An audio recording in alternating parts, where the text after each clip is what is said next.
ঘরে থাকা উপকরণ দিয়ে 10 মিনিটের নাস্তা। ঠিক ধরেছেন। আসসালামু আলাইকুম, সবাই কেমন আছেন? আশা করি সবাই ভালো আছেন। ভিডিওটি শেষ পর্যন্ত দেখবেন, ভালো লাগবে।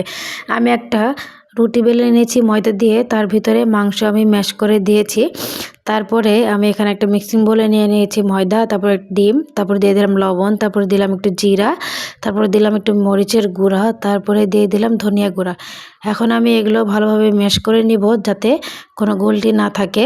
তারপরে আমি আস্তে আস্তে পানি দিয়ে এভাবে একটা ব্যাটার করে নিয়েছি। ব্যাটারটা বেশি পাতলা করা যাবে না। তারপরে এই তো আমি ওগুলো পিঠাগুলো দিয়ে আস্তে আস্তে আমি এভাবে দিয়ে দিলাম ফ্রাই প্যানে।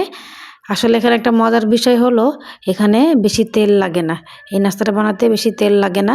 আমি এভাবে আস্তে আস্তে সবগুলো দিয়ে দেবো, আস্তে আস্তে উল্টা পাল্টে ভেজে নেব। দেখতে কিন্তু মিনি চিকেন ফ্রাইয়ের মতো লাগছে, তাই না? আপনারা বাসায় অবশ্যই ট্রাই করে জানাবেন। এরকম ভিডিও দেখার জন্য চোখ রাখবেন।